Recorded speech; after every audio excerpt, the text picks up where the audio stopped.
반갑습니다. 왼손입니다. 전 이런 거 안 하는 걸로 하겠습니다. 뒤에 배경을 좀 바꿔봤는데 어떻게 좀 괜찮나요, 분위기가? 오늘은 앞서 말씀드린 대로 프레임 레이트와 그리고 시퀀스에 대해서 알려드릴 건데요. 편집을 기다리시는 분이 많이 계신 걸로 알고 있습니다.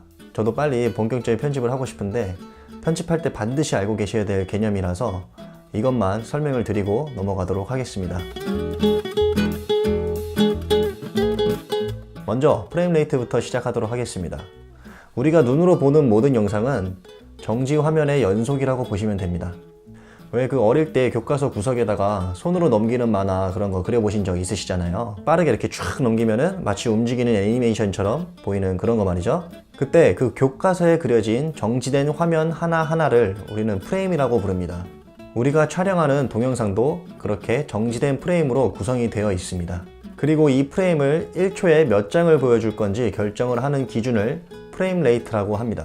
이 프레임을 표시할 때는 FPS로 표시를 합니다. 프레임 퍼 세컨드고요. 만약에 30fps다 그러면은 1초에 30프레임을 보여주는 영상인 겁니다. 당연히 프레임이 많으면은 더 많은 동작을 보여주게 되니까 영상의 움직임이 더 부드러워집니다. 반대로 일정 프레임 이하로 떨어지게 되면은 뚝뚝 끊기는 그런 현상을 보게 되는 거죠. 그 옛날 우리 일본 애니메이션 아톰이나 마징가 제트 이런 거 보다가 월트 디즈니의 미녀와 야수 이런 애니메이션을 보게 되면은 엄청 동작이 부드럽잖아요.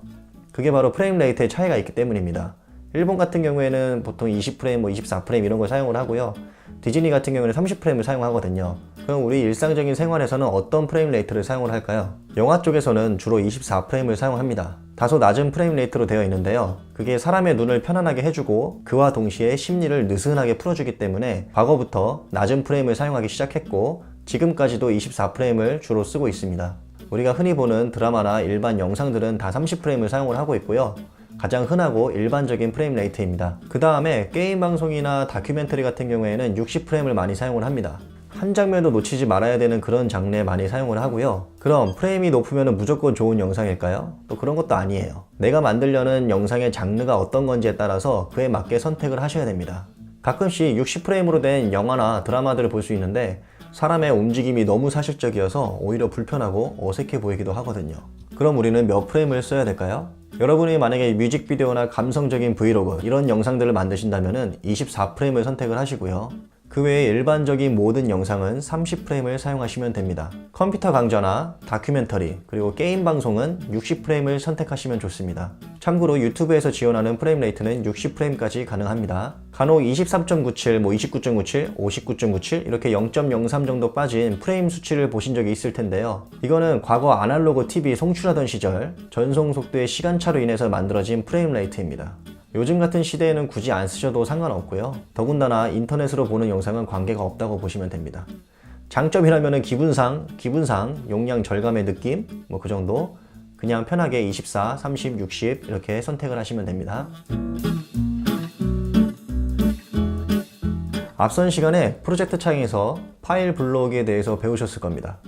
그 프로젝트 창 안에 우리는 반드시 시퀀스라는 것을 생성을 해줘야 되는데요. 이 시퀀스라는 개념이 약간은 생소하실 수도 있어요. 그래서 제가 쉽게 비유를 들어서 알려드리도록 하겠습니다. 처음 우리가 만든 프로젝트 창은 미술관이고요.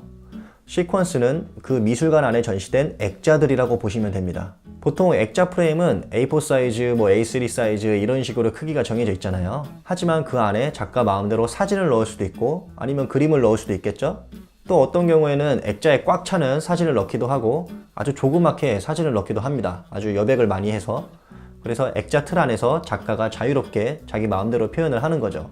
시퀀스도 액자와 같이 영상을 최종적으로 결정하는 틀입니다. 틀.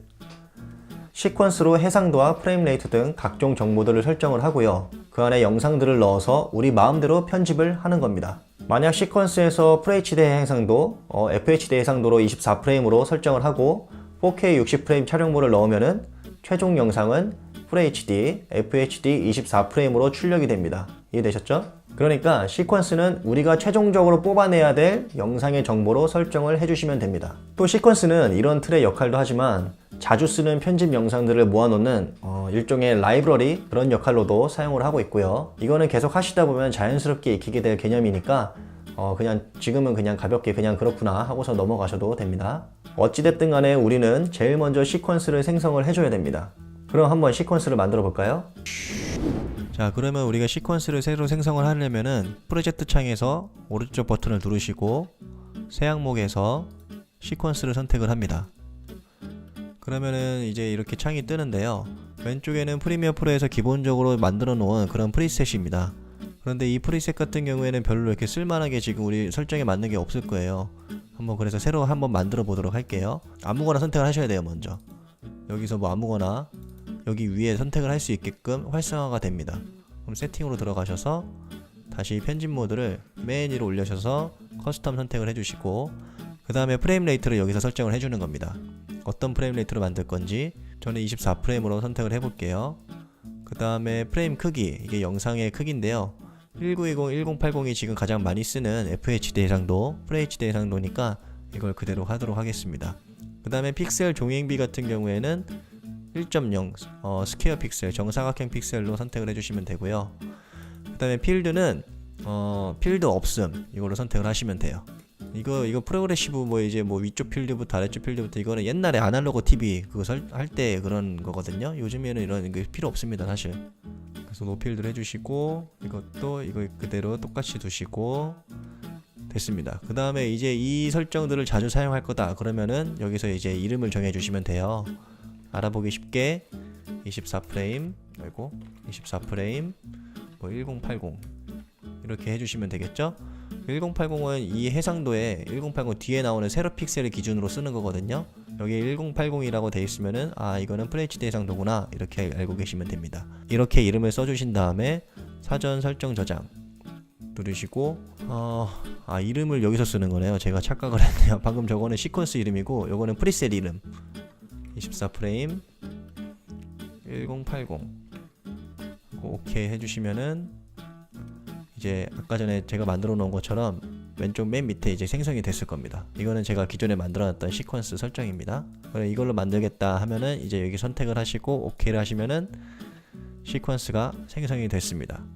빈 화면이죠. 여기에다가 이제 여러분이 찍어놨던 영상이라든지 편집할 영상들을 집어 넣으셔서 편집을 시작하시면 됩니다. 만약에 이런 경우가 있어요. 이렇게 시퀀스를 생성 안 하고 그냥 이렇게 영상을 그냥 바로 그냥 끌어와 버리면은 이렇게 시퀀스가 자동으로 또 생성이 되거든요. 이런 경우에는 영상과 똑같은 정보로 자동으로 생성이 되는 거예요. 근데 이 영상이 내가 최종적으로 만들려는 영상과 똑같은 정보면 상관은 없는데 만약에 다르다면은 나중에 편집 다 하고 나서 다시 처음부터 편집해야 되는 경우가 생길 수도 있습니다. 그러니까 이렇게 끌어와서 시퀀스를 만들지 마시고요. 시퀀스를 꼭 직접 먼저 생성을 해주세요. 아시겠죠? 어떠세요? 별로 어렵지 않으셨죠? 이상으로 너무너무 중요한 프레임 레이트와 시퀀스에 대해서 알아봤습니다. 다음 시간에는 타임라인 기본 창 설명과 그리고 컷 편집에 대해서 본격적으로 알아보도록 하겠습니다. 구독과 좋아요 잊지 마시고요. 궁금하신 사항은 댓글로 문의 주시면 답변 드리도록 하겠습니다. 감사합니다.